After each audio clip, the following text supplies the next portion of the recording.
야, 우리는 지난 시간들 동안 블레싱 가든이라는 주제를 가지고 어떻게 하면 하나님께서 허락하신 가정을 아름답게 또 그리고 그 가정을 주신 목적이 부합하여 살아가야 할 것인가에 대한 말씀을 살펴보았습니다. 여러분 기억하고 계십니까? 그 첫 시간에 하나님께서 우리 가정에 종교 명령과 문화 명령을 허락하심으로 우리 가정이 존재해야 될 궁극적인 목적이 거룩에 있다는 거, 그리고 거룩한 그 씨앗을 많이 뿌려서 이 땅 가운데 하나님의 자녀들로 하나님의 영광이 임하는 복된 민족을 만들어야 된다 하는 가정의 그 창조 목적에 대해서 말씀을 들었고, 두 번째는 그리스도의 사랑과 희생이라는 유일한 규범이 우리 가정에 있을 때에 가정의 핵심인 부부관계가 피차 복종함으로 말미암아 이 그리스도의 사랑과 희생으로 온전케 될 수 있다 하는 것을 말씀을 드렸습니다. 세 번째 시간에는 그렇다면 가정을 세우는 실질적인 원리가 무엇인가에 대한 말씀을 나눴었죠. 기억나시죠? 떠남에 대해서.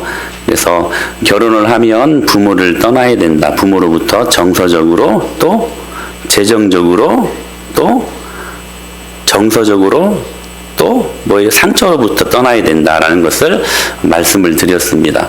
그리고 우리 지난 시간에는 가정을 세우는 실제적인 힘, 바로 생명 언어에 있다. 할렐루야. 그래서 그 생명 언어를 한 가지로 인정 언어에 대해서, 오후 시간에는 명령 언어에 대해서, can 언어에 대해서 여러분들에게 설명한 적이 있을 것입니다. 그리고 오늘 이제 블레싱 가든 이 시리즈 설교를 마무리하면서 하나님께서 이 마무리하는 시점에서 무슨 말씀을 허락하실까 참 많이 고민하고 기도했습니다.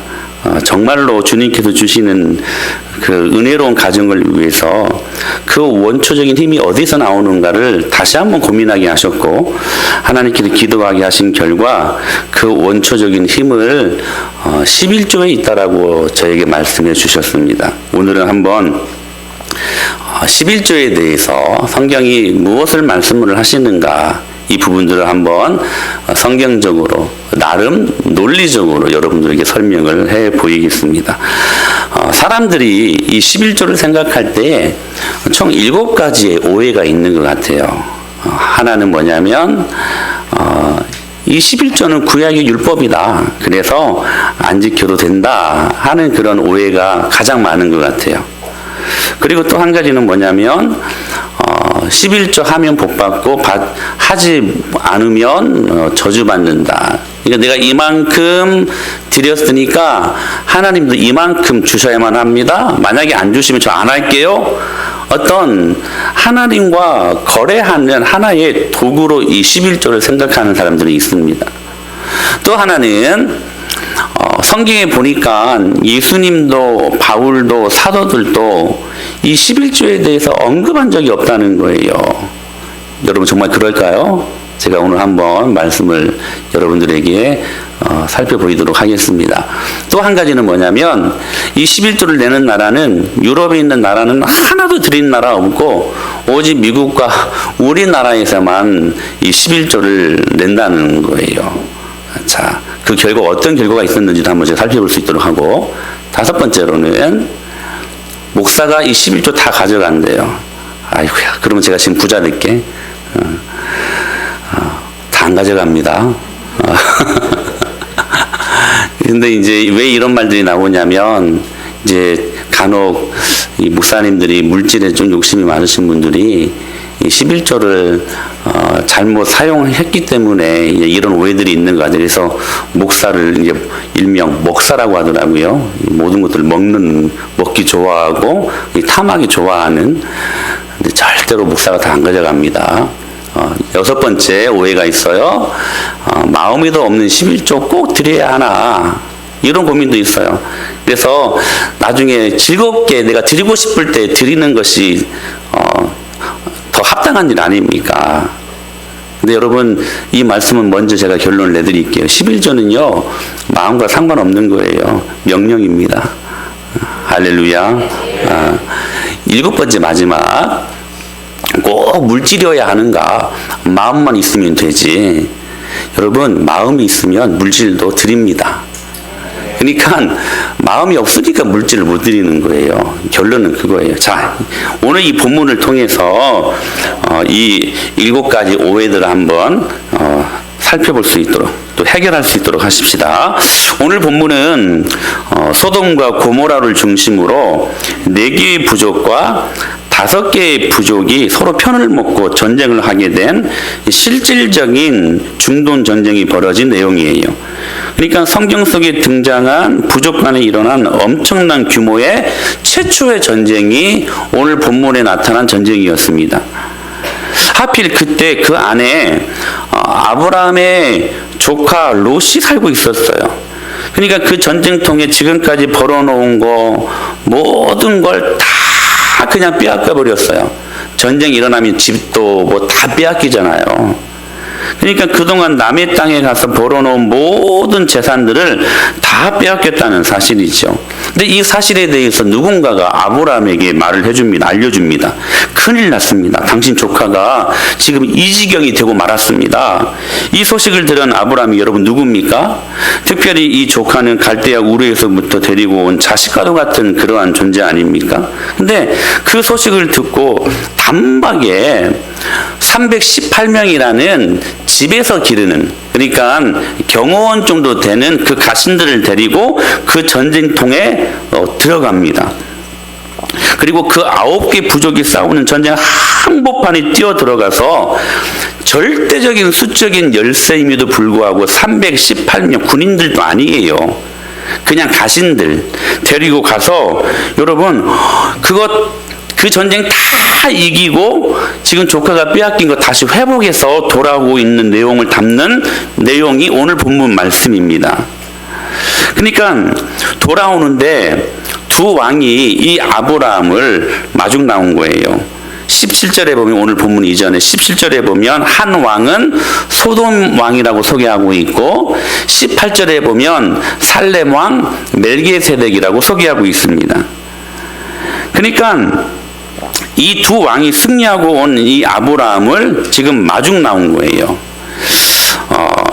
이 경우는 어떤 경우냐면 우리 70년대에 월남 전쟁에 이렇게 파견 갔다가 나온 그 이제 군인들을 맞이할 때 아주 혁혁한 그 승리를 거두고 오면 임무를 그렇게 수행하고 오면 대통령이나 국무총리가 나와가지고 그들을 환대하는 경우들이 있었었죠. 그래서 어김없이 그 군인들을 향하여 환영사를 낭독합니다.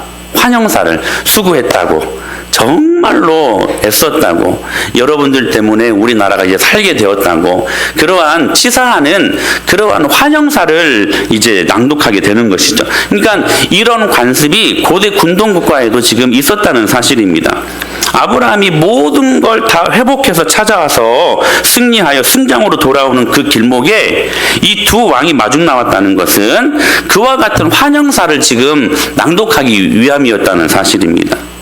근데 이제부터 이 환영사를 봄으로써 오늘 이 본문이 도대체 11조와 함께 무엇을 말하고 싶은가를 한번 깊이 있게 살펴볼 수 있도록 하십시다. 두 왕 중에 살렘 왕 멜기세덱이 먼저 환영사를 낭독합니다. 그런데 이 본문을 자세히 보십시오. 멜기세덱 입장에서는 환영사의 성격을 가지고 그렇게 낭독해야 마땅한데 내용을 자세히 들여다보면 환영사가 아닌 것 같아요. 환영사가 아닌 것 같아요. 우리 그 환영사가 있는 19절 20절 말씀을 표준 세번역 성경이 번역을 했습니다. 같이 한번 읽어볼까요? 시작.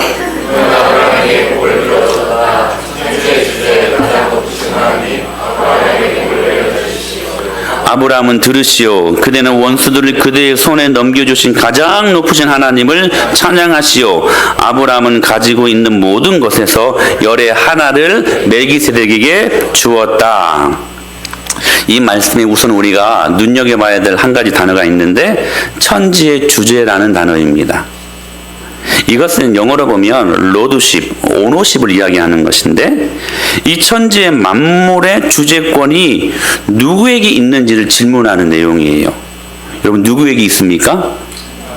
하나님에게 있죠. 할렐루야.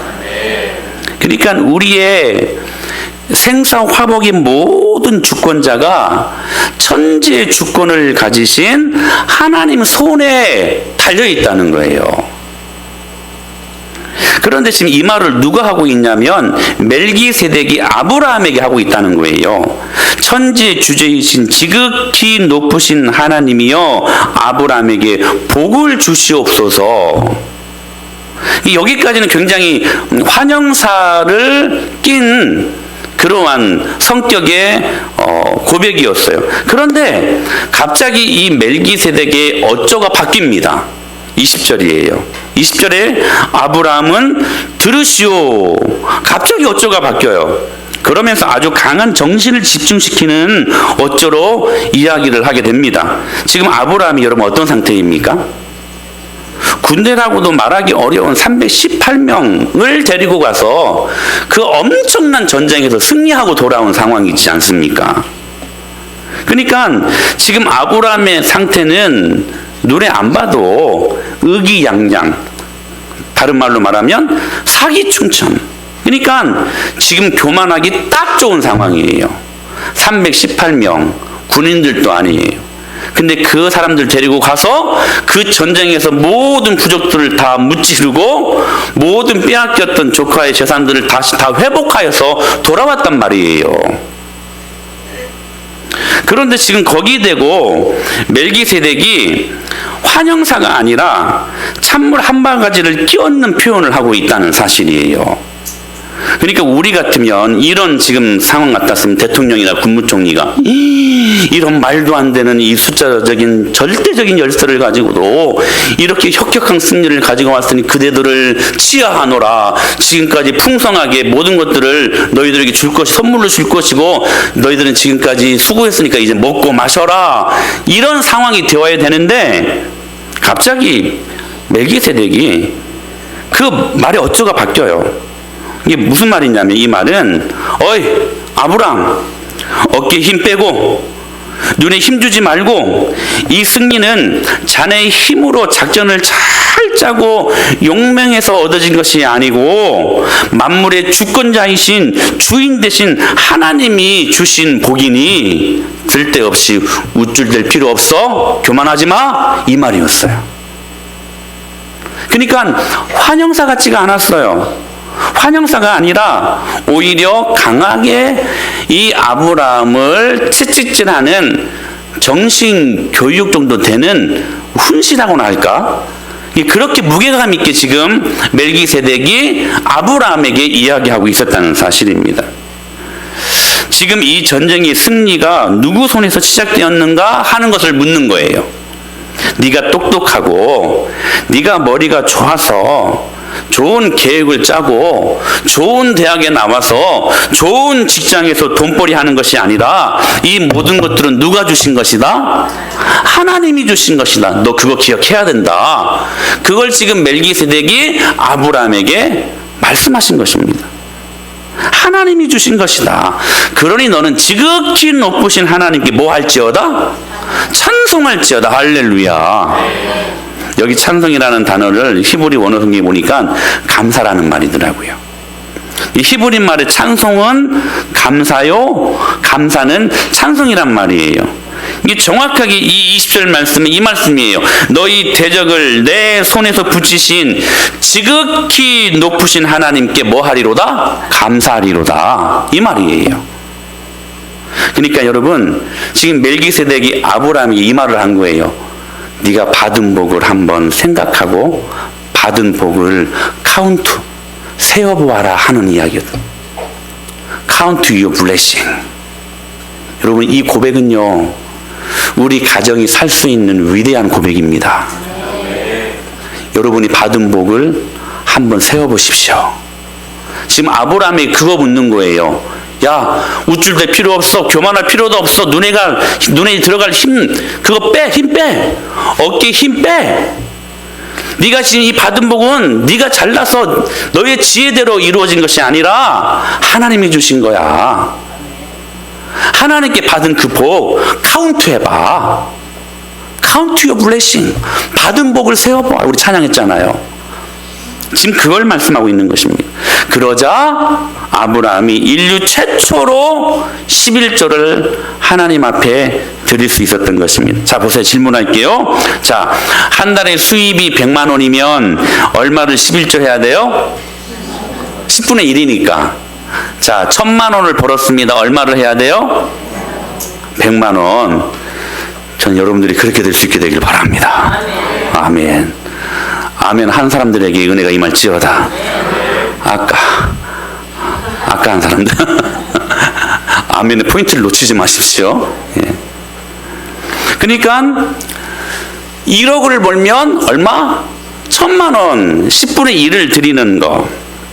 여러분 맞습니까? 예, 맞아요. 근데요, 히브리 사람들은 이 1이라는 숫자를 어떻게 이해하냐면 어떤 산술적인 그러한 개념보다는 이 1이라는 숫자를 첫 것, 첫 열매, 초태생, 만물, 디귿받침, 만물, 첫 그러니까 이 곡식물, 그리고 장자, 첫 아들, 이 모든 것들을 구별한다는 개념으로 이 일을 보는 거예요.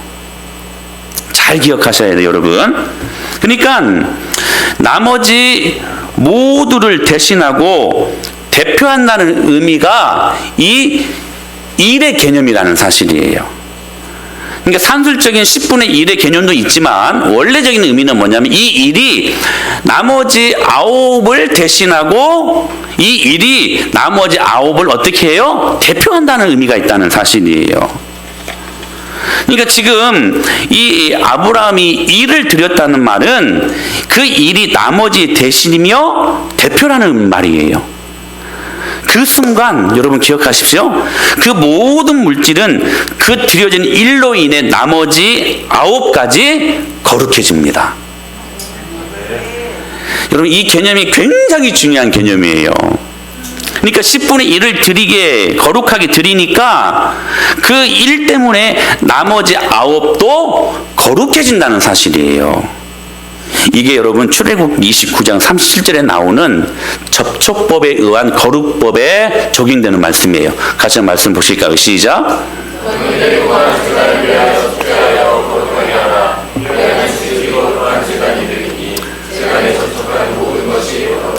제단에 접촉하는 모든 것이 어떻게 되리라? 거룩하리라. 그러니까 주일 개념도 이 개념이에요. 여러분 우리가 일주일을 살죠. 그런데 주일, 하루 주님 전에 나와 예배로 거룩해지는 것입니다. 이게 거룩한 주일, 거룩한 교회, 거룩한 예배와 접촉이 될 때 나머지 6일의 삶 역시 우리는 거룩해진다는 사실이에요. 그러니까 이 주일 성수의 개념은 시간, 날에 대한 11조의 개념이에요. 그러니까 주일 하루 주님 앞에 예배로 주님 전에 접촉이 되어지니까 그것이 그 하루로 말미암아 나머지 6일도 어떻게 돼요? 거룩해진다라는 사실이에요. 11조도 마찬가지예요. 출애굽기 30장 시작. 너는 그것을 회막과 증거궤에 바르고 등잔대와 그 기구이며 분향단과 및 번제단과 그 모든 기구와 물두멍과 거룩한 것으로 구별하라. 이것에 접촉하는 것은 모두 할렐루야. 여러분 주님 앞에 물질로 드려지는 순간 그것은 거룩한 것으로 구별되는 것입니다. 그 드려진 것에 접촉하는 모든 것들마다 어떻게 돼요? 거룩해집니다. 11조가 그래요. 11조가. 여러분 10분의 1은 하나님 거고 10분의 9는 내 겁니까? 아니요. 10분의 10이 다 하나님 거예요. 아르마 목사님 봐. 10분의 10은 다 하나님 거예요. 하나님 거. 그러나 10분의 1을 하나님 앞에 드려질 때에 그 일이 나머지 9을 대표하여 거룩해지니까 나머지 9도 거룩해지는 거예요. 그러니까 여러분, 거룩해진 그 아홉으로 우리는 거룩한 생활을 이어갈 수 있다는 사실입니다. 그 대표적인 사건이 여러분 여리고성 사건이었습니다. 말씀을 같이 한번 보실까요? 시작.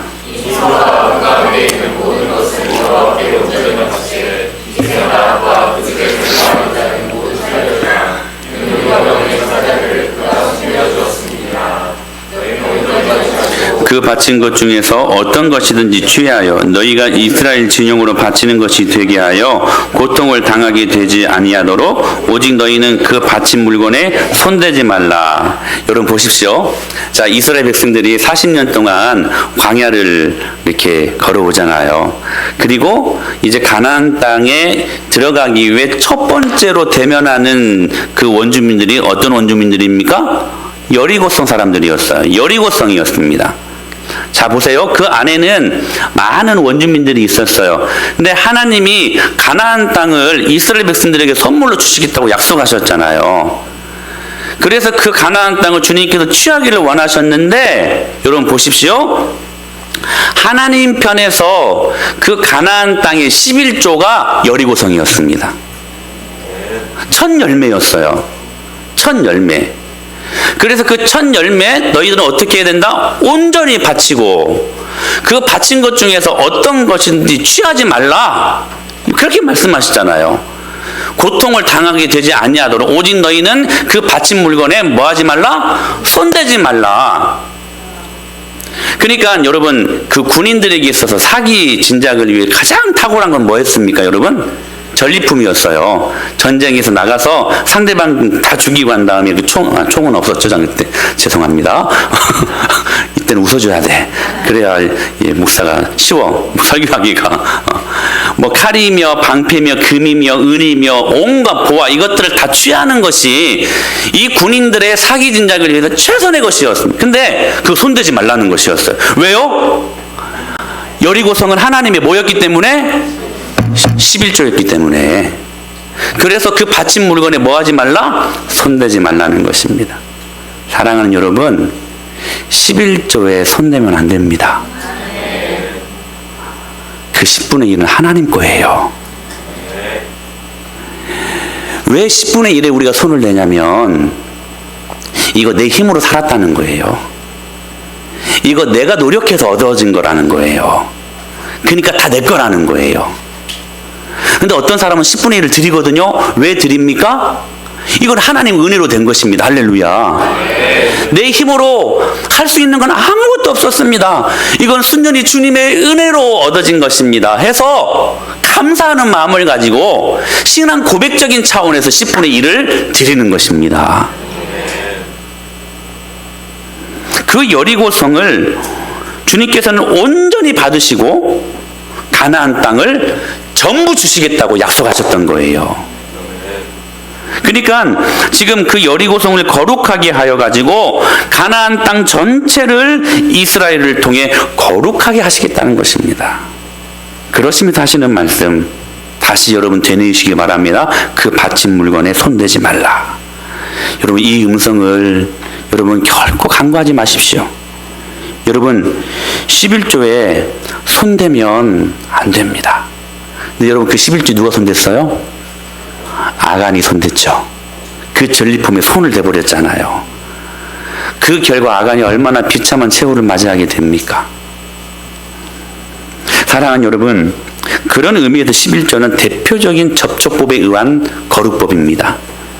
하나를 받으시고 남은 9을 주님께서 거룩하게 하신다는 사실이에요. 그러니까 이 거룩법에 의해 11조를 해석하면 이겁니다. 10분의 1을 하나님께서 온전히 받으시면 남은 10분의 9는 하나님께서 열매를 책임지셔야 하는 부분이 된다는 거예요. 즉 하나님이 우리 인생 책임지시겠다는 것입니다. 할렐루야. 그래서 여러분, 예수님이 부활의 무슨 열매라고 이야기합니까? 첫 열매라고 이야기하죠. 첫 열매. 첫 열매.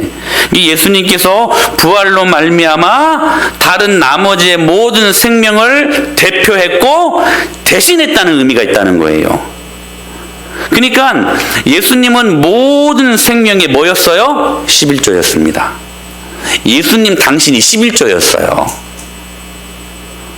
그 예수님이 11조로 드려짐으로 말미암아 거룩하심으로 우리 또한 거룩하게 된 것입니다. 그러니까 여러분 11조를 계속해서 산술학적으로만 생각하니까 10분의 1은 하나님의 것, 10분의 9는 자기 거래요. 여러분 다시 한번 질문합니다. 천지의 주제가 누구시라고요? 하나님. 모든 것이 여러분 하나님 겁니다.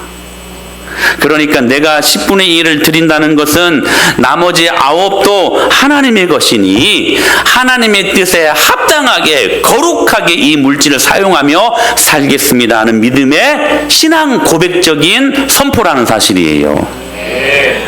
바로 이거를 아브라함이 멜기세덱에게 10분의 1로 드린 것입니다. 그러니까 놀랍게도 여러분 이 11조의 개념의 가장 중요한 정신이 뭡니까? 율법 정신입니까? 아니요. 신앙 고백적인 정신이라는 거예요. 그런데 자, 더 구체적으로 그렇다면 이 감사와 신앙 고백의 대상이 무엇이었는가를 한번 우리가 살펴보기를 원합니다. 18절에 보면 같이 한번 보실까요? 18절 시작.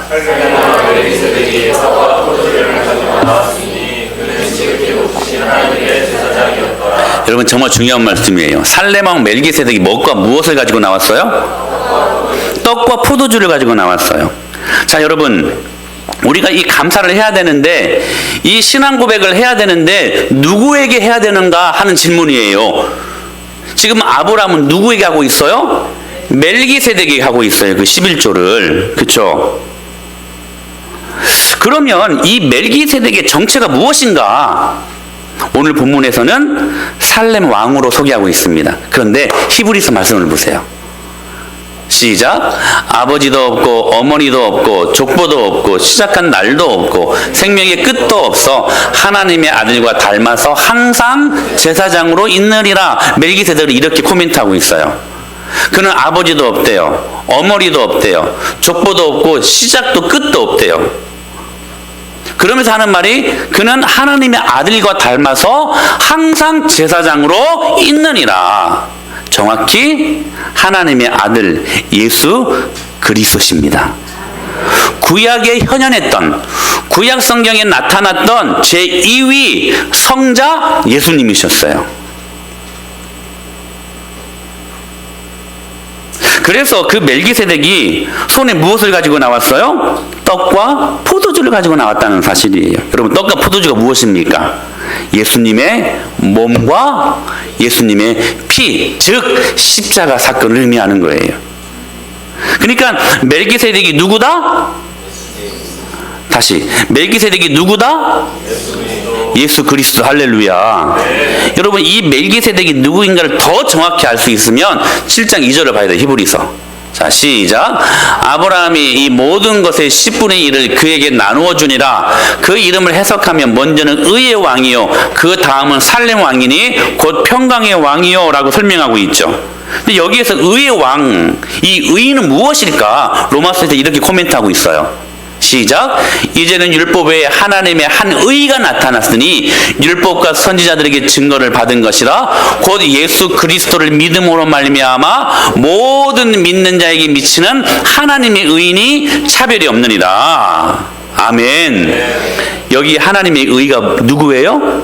예수 그리스도십니다. 다시 여기에 하나님의 한 의가 누구예요? 예수 그리스도.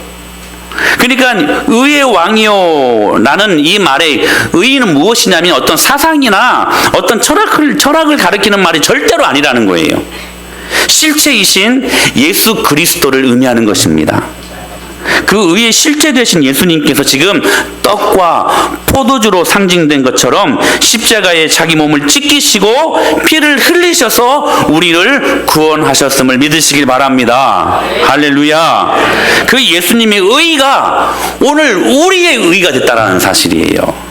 이렇게 말씀하고 있습니다. 시작. 그리스도 예수 안에 있는 속량으로 말미암아 하나님의 은혜로 값없이 의롭다 하심을 얻은 자 되었느니라. 하나님의 의가 오늘 우리에게 전가되었다는 사실이에요. 그러니까 그 의의 왕이 우리에게 오시자 우리에게 샬롬, 평강이 나타났다는 사실이에요. 그분은 의의 왕이요 평강의 왕이요, 즉 예수 그리스도의 놀라운 능력으로 말미암아 진정한 인류의 평화가 열렸고 하나님과 끊어졌던 모든 관계가 회복됨으로 말미암아 그 예수 그리스도로 말미암는 영원한 생명이 다시 살아나고 모든 진정한 평강이 여기에서부터 출발된다는 사실입니다. 지금 이 멜기세덱이 바로 예수 그리스도이심을 나타내고 있는 것입니다. 즉 지금 아브라함이 이 11조의 감사와 신앙 고백의 실제 대상이 누구였습니까? 누구였어요? 예수님이셨습니다. 구약에 나타난 예수님께 아브라함은 11조 하고 있었다는 사실이에요. 자, 그러면 여러분 이 11조를 폐지하자 하는 사람들이 주장하는 예수님이 11조에 대해 말하지 않았다? 아까 우리 오해를 갖고 있었잖아요. 자, 여러분 예수님이 말하지 않았습니까? 예수님은 구약시대 때부터 11조를 받으셨고 그 11조를 기뻐하셨습니다. 그리고 예수님 당신이 부활의 첫 열매 11조 되셨습니다.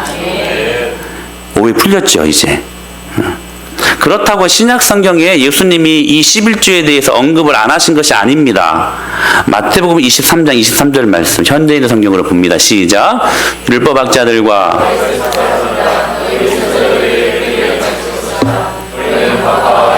근처의 11조는 바치면서 율법 가운데 더 중요한 정의와 자비와 믿음은 저버렸다.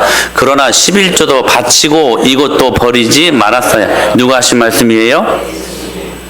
근데요 11조 폐지론자들은 이 말씀을 또 어떻게 받는 줄 아십니까? 이 말씀이 예수님 십자가에 못 박히 돌아가시기 전에 하신 말씀이니까 이 말씀은 예수님이 십자가에 못 박혀 돌아가신 뒤에 모든 율법을 완성하신 그 뒤에 해당되는 말씀이 아니기 때문에 이 말씀은 구약에 해당하는 말씀이래요. 논리적으로 여러분 일리가 있어 보입니까? 그렇게 따지면 예수님이 십자가에 못 박혀 돌아가시기 전에 얼마나 수많은 메시지를 선포하셨습니까? 그 대표적인 것이 마태복음 5장부터 시작되는 산상수훈 아닙니까? 그럼 그 말씀은 여러분 예수님이 십자가에 못 박혀 돌아가시기 전에 하신 말씀이니까 구약이고 그 말씀은 구약 성경이니까 그거 안 지켜도 된다는 말입니까? 아니거든요. 논리적인 모순이 너무나 많이 있는데도 그렇게 말들을 합니다. 이 말씀 누가 하셨어요? 예수님이 하셨습니다. 그러나 11조도 바치고 11조의 근본적인 정신도 너희들이 유지해야 된다 하시는 말씀이셨어요. 그러면 그 오해를 또 살펴보자고요. 11조에 대해 사도들은 어떤 언급을 했는가? 여러분 사도들이 특히 바울과 같은 사람이 이 11조에 대해서 언급한 적 있습니까? 없습니까? 있어요? 없어요? 없습니다. 전사님 죄송하지만 전사님은 그냥 믿음이 좋아서 무조건 다 있대 막.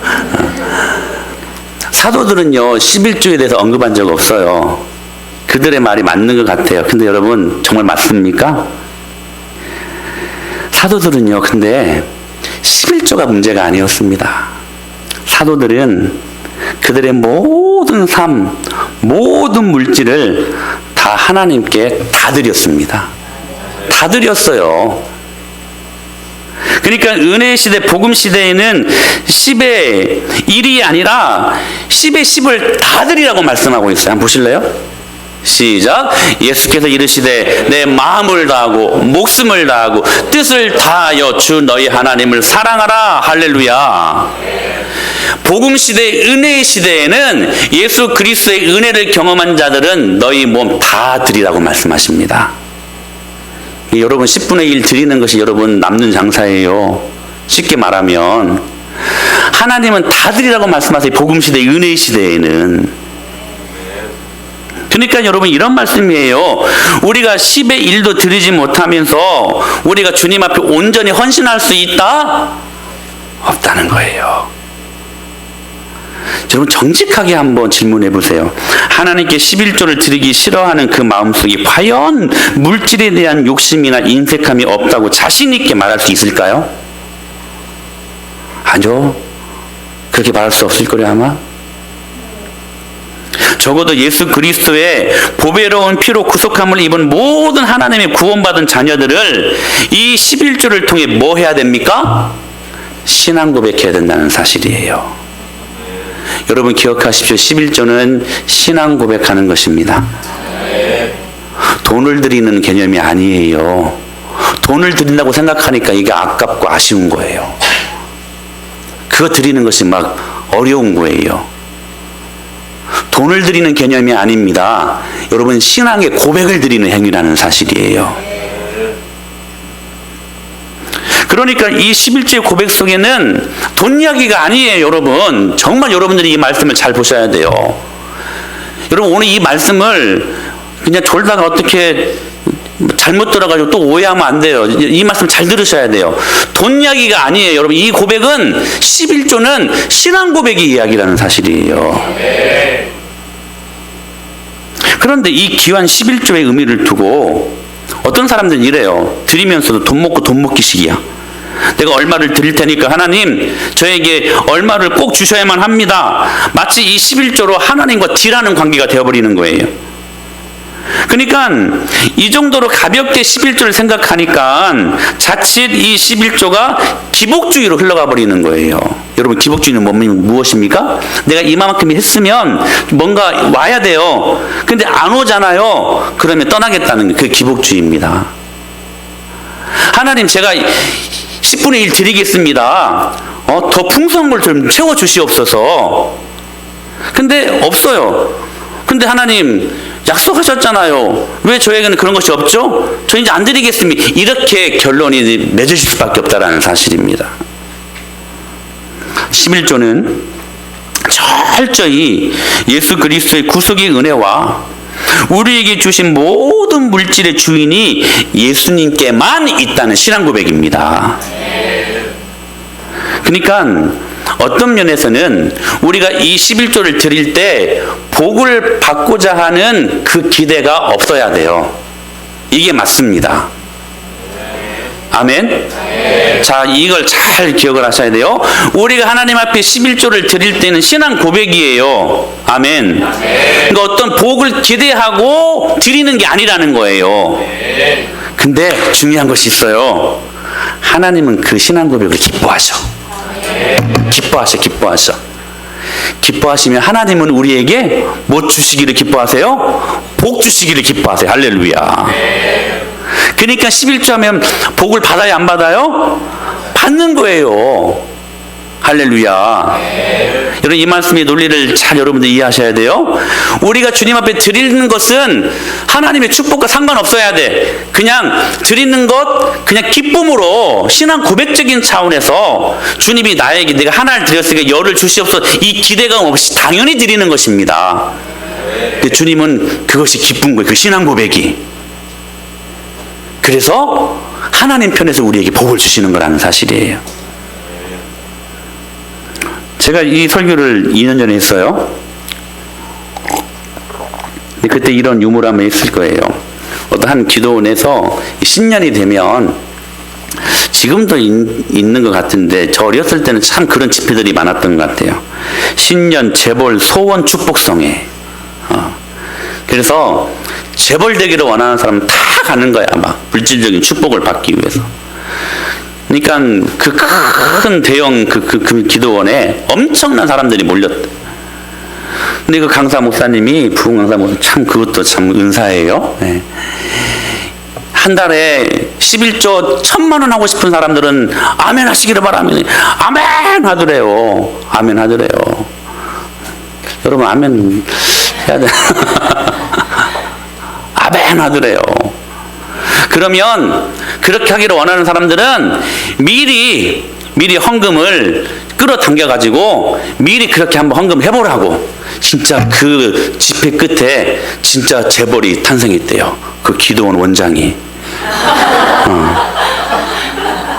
이 얼마나 많이 들어왔겠어요, 이 수입이.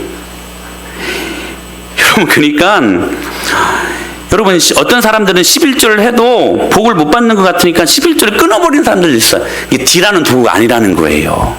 할렐루야. 기꺼이 내가 받은 은혜 앞에 물질로 주님 감사합니다. 받은 복을 세웠어요.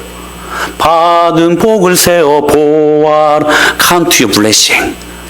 그 복을 세워보라는 거예요. 그 복을 세웠을 때 내 마음속에 감사와 그리고 고마움이 나타나서 이것을 물질로 신앙 고백하는 것이 11조라는 것입니다. 근데 그렇다면 여러분, 우리 이 11조의 의미는 돈을 내는 의미가 아니라 어떤 의미라고요? 신앙 고백. 이것은 여러분 계속 기억하고 있어야 돼요. 11조 이꼴 뭐다? 신앙 고백. 다시 자, 11조 이꼴 뭐? 신앙 고백. 신앙 고백. 여러분, 신앙 고백하면 누가 제일 먼저 생각납니까? 베드로죠, 베드로. 한 번에 예수님께서 가이사랴 빌립보 지방에서 사람들이 나를 누구라고 생각하는지에 대해서 묻습니다, 제자들에게. 제자들이 대답을 하죠. 어떤 사람들은 세례 요한, 엘리야, 예레미야, 어떤 사람들은 선지자들 중에 한 사람에 불과하다. 그래서 예수님이 이번엔 제자들에게 질문하죠. 그러면 너희들은 나를 누구라고 생각하느냐? 그때 베드로가 그 위대한 고백을 하잖아요. 시작. 시몬 베드로가 대답하여 이르되 주는 그리스도시요 살아계신 하나님의 아들이시니이다. 근데 여러분, 이 신앙 고백을 받으시고 주님이 너무 기쁘셨어요. 그래서 이런 복을 허락하십니다. 시작. 또 내가 내게 이르노니 너는 베드로라. 이 반석 위에 내 교회를 세우리니 음부의 권세가 이기지 못하리라. 할렐루야. 이 반석 위에가 무슨 말이에요? 너의 이 신앙 고백 위에. 이 신앙 고백 위에 무엇을 세우겠다? 교회를 세우겠다. 자, 여러분, 자 보세요. 신앙 고백이 있는 곳에 무엇이 세워져요? 교회가 세워져요. 교회가. 그러니까 교회는 돈으로 세워지는 것이 아니고 막 똑똑하고 잘난 사람들이 와서 이루어지는 것이 아니고 무엇으로 세워져요? 신앙 고백으로 교회는 세워지는 것입니다. 자, 그렇다면 자 보세요. 다시 돌아가서 이제 11조예요. 자, 11조는 무엇입니까? 신앙 고백. 신앙 고백. 그렇다면 아주 중요한 말씀이 있습니다, 여러분. 이 11조가 신앙 고백이라면 그 11조로 무엇이 세워져요? 교회가 세워지는 거예요. 아멘. 돈으로 세워가는 겁니까? 아니요. 신앙 고백으로 세워지는 거예요. 정확히 11조의 의미입니다. 그러므로 여러분, 11조가 없는 교회는 누가 없어요? 예수님이 아니 계십니다. 교회가 무엇입니까? 예수님이 주인 되는 것입니다. 할렐루야. 그런데 그분을 주인으로 인정하는 고백이 없으니까 예수님이 계실 리가 없는 거예요. 여러분, 그래서 이 11조 폐기론자들이 하는 말들, 이 사람들 중에 아까도 그 오해를 우리가 봤죠? 11조 드리는 나라가 우리나라밖에 없고 미국밖에 없다. 다른 유럽에 있는 모든 나라들은 11조 이미 다 폐하고 다 드리지 않는다. 전 그분들에게 한번 묻고 싶어요, 진짜. 그래서 여러분, 유럽에 있는 교회들이 지금 어떤 상황에 이르게 되었습니까? 다 망하지 않았습니까? 독일 교회가 완전히 문을 닫아버렸고요. 난 영국만 생각하면 마음이 이렇게 난 미어 터져요. 스펄전 목사님이 계셨던, 웨슬레 목사님이 계셨던, 로이드 존스 목사님이 계셨던, 존 스토트 목사님, 모든 부흥의 근원지가 영국이었습니다. 근데 영국이 여러분 다 문 닫아버렸잖아요, 교회가. 왜요? 저는 여러분 그 이유에 대해서 저는 단언컨대 11조 드리지 않았기 때문이라고 생각합니다. 왜요? 돈 때문에? 돈이 없어서 교회가 운영되기 힘들어서? 아니요. 신앙 고백이 사라져버리니까. 여러분, 그 안에 예수님이 여러분 계실 수 있어요, 없어요? 없죠. 예수님이 주인 되시는 것이 교회인데 그 신앙 고백이 없으니 교회에 예수님 아니 계시니 여러분 부흥할 수가 있겠습니까? 문 닫을 수밖에 없지. 사랑하는 여러분, 돈의 문제가 아닙니다. 돈이 없어서 교회를 운영하기가 그것 때문에 문 닫은 거 아니에요. 신앙 고백이 없어서 문 닫은 것입니다. 교회의 주인 되신 예수님께 대한 신앙 고백이 없으니 여러분 교회가 되겠습니까? 꼭 물질을 드려야 하나요? 마음만 드리면 되지? 아닙니다. 마음이 없으니까 물질도 드리지 못하는 것입니다. 이렇게 말씀하셨죠. 시작. 내 보물이 있는 그곳에는 내 마음도, 내가 가치를 중요하게 여기는 그 안에 내 마음도 따라가게 되어 있다는 사실이에요. 여러분, 이 원리를 가정으로 그대로 한번 적용해 보시길 바랍니다. 가정도 마찬가지입니다. 여러분, 누가 가정을 세우셨습니까? 예수 그리스도께서. 할렐루야. 신앙 고백이 없으면 여러분 그러므로 가정은 안 됩니다. 안 되는 거예요. 그러니까 여러분 어떤 가정이든지 주일 성수와 11조는 그 가정을 세우는 능력이에요. 능력이에요. 주일 성수는 어떤 개념이라고요? 시간에 대한, 날에 대한 11조 신앙 고백. 할렐루야. 이 11조는 물질에 대한 신앙 고백적인 의미이기 때문에 이 두 개가 사라져 버리면 그 가정은 안 되는 겁니다. 안 되는 거예요. 그래서 여러분 이 비밀을 아는 교회 목사들은 이거 고집하는 거예요. 제가 6년 동안 우리 교회를 이끌면서 주님 주신 은혜를 받으면서 줄기차게 고백했던 거 여러분 주일 성수 아니었습니까? 할렐루야. 이거 아니면 안 된다. 할렐루야. 여러분 11조도 같은 개념의 말씀들이에요. 구약 성도들의 문제는 어디에 있었습니까? 특히 여러분 말라기 말씀을 보십시오. 말라기에 나타난 구약 성도들의 치명적인 결점은 무엇이었냐면 신앙 고백의 결여였어요. 그 말라기에 그 유명한 11조 말씀이 나오잖아요. 근데 그들이 받은 거, 그들이 지금까지 경험하고 있는 수많은 은혜와 축복들을 하나님께 영광으로 돌리지 못했어요. 하나님께 감사하지 못했어요. 하나님께 감사하다고 신앙 고백하지 못했어요. 하나님이 너무나 불쾌하셨어요. 그러면서 말라기 2장 2절에 이렇게 말씀하십니다. 내가 너희들에게 준 모든 복을 저주해버리겠다. 여러분 이 얼마나 무서운 말씀인 줄 아세요? 복을 저주해버린대요. 복을. 이거 하나님의 말씀이에요. 여러분. 여러분들이 듣기 싫어도 이건 하나님의 말씀이야. 할렐루야. 말라기 2장 3절에 보게 되면 더 무서운 말씀이 나와요. 신앙 고백이 결여된 그들을 향하여 내가 너희들의 얼굴에 똥 발라버리겠다라고 말씀하십니다. 내가 이 말씀을 차마 여러분들에게 보여주기 너무나 무서워서 한번 찾아보세요. 말라기 2장 3절이에요. 같이 한번 찾아보실까요? 한번. 말라기 저기 마태복음 앞에 있다 얘들아. 말라기 2장 3절입니다.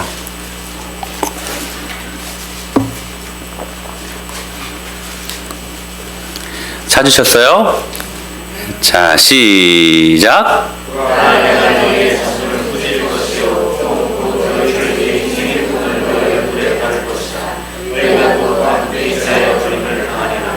여러분, 신앙 고백이 이렇게 중요한 거예요. 신앙 고백이. 그 이유가 뭐냐면, 자, 다시 한번. 자, 우리 말라기 3장 8절로 9절. 시작.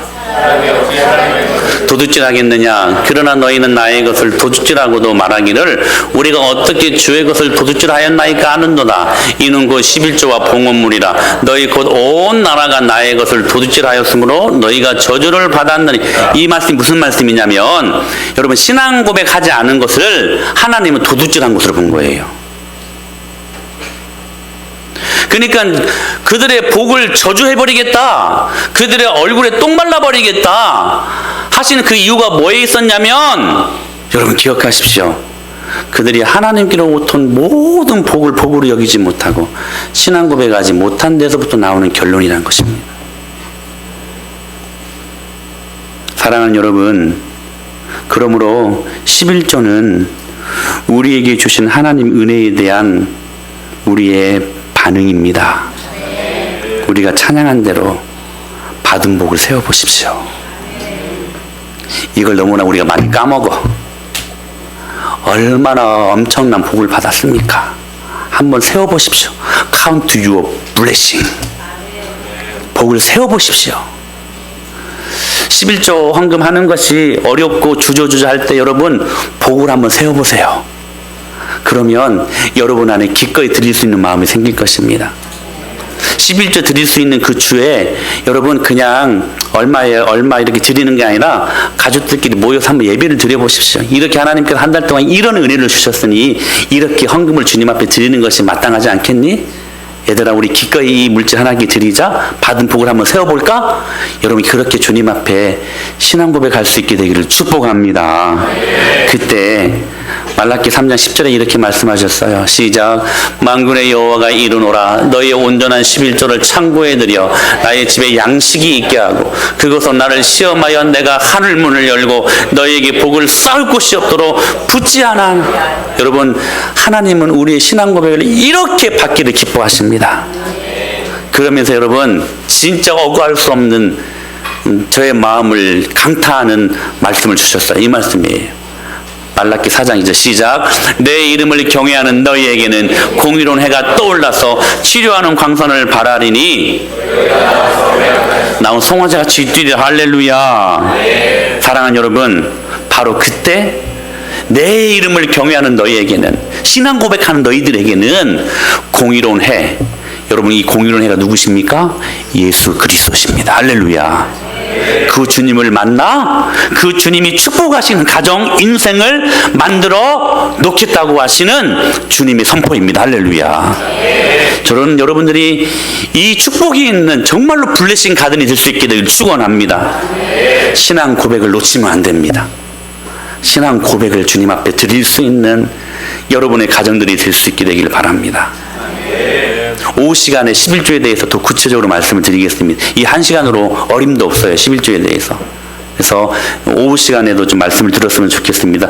오후 시간에는 온전한 11조에서 또 나와요. 설명을 해드릴게요. 그래서 여러분들이 이 귀한 은혜를 경험하고 이 신앙 고백을 통하여서 여러분의 인생과 가정이 복을 받는 신실한 주의 영광을 경험하는 복된 블레싱 가들이 될 수 있게 되기를 살아계신 예수님의 이름으로 간절히 축원합니다.